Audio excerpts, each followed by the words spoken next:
नमस्कार। आज देश की तमाम फटाफट खबरों में आपका स्वागत है। छींकने या खांसने अथवा बात करने के दौरान मुंह से निकलने वाले सूक्ष्म कणों को रोकने में नियमित मास्क के मुकाबले बॉल लगे फेस मास्क या फेस शील्ड संभवतः उतने प्रभावी नहीं है। ऐसे में शोधकर्ताओं ने पाया कि बॉल वाले फेस मास्क से कोविड-19 को खत्म करने के प्रयास बाधित हो सकते हैं। अमेरिका में फ्लोरिडा अटलांटिक विश्वविद्यालय में वैज्ञानिकों ने फेस शील्ड और बॉल वाले मास्क द्वारा सूक्ष्म बूंदों के प्रसार को बाधित करने संबंधित प्रदर्शन के गुणात्मक दृश्यांकन का इस्तेमाल किया।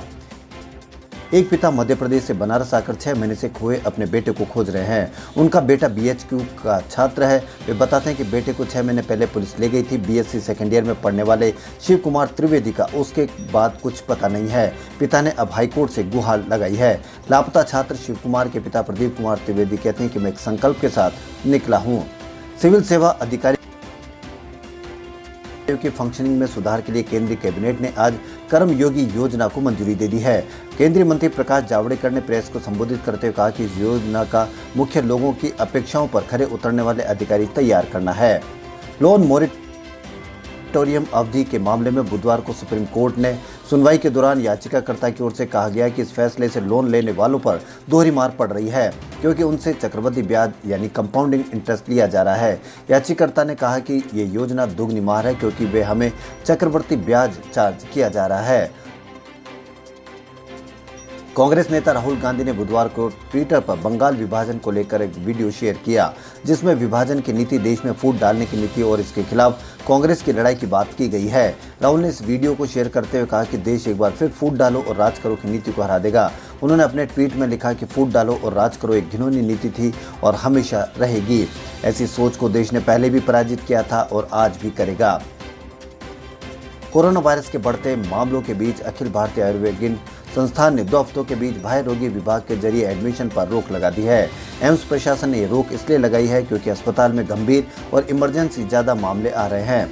अस्पताल प्रशासन के मुताबिक इस दौरान OPD सेवाएं चलती रहेगी और गंभीर मरीज इमरजेंसी मामले पहले की तरह ही देखे या एडमिट किए जाएंगे।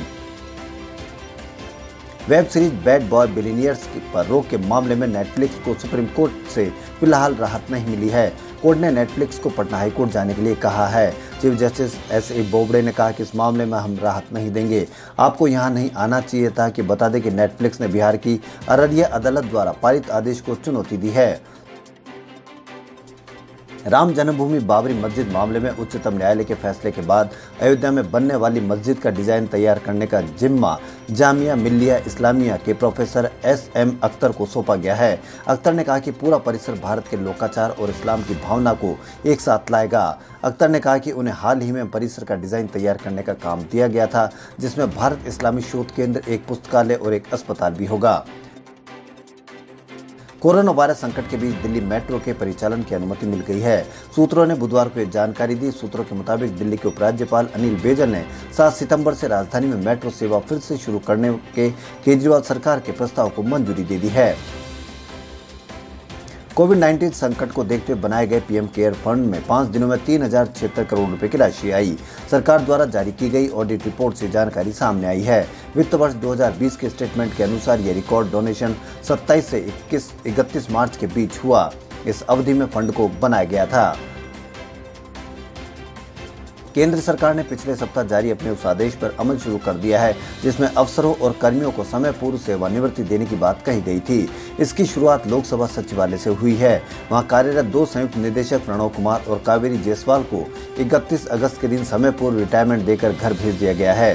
नियमानुसार उन्हें 3 माह का अग्रिम वेतन और दूसरे वेतन भत्ते प्रदान किए गए हैं।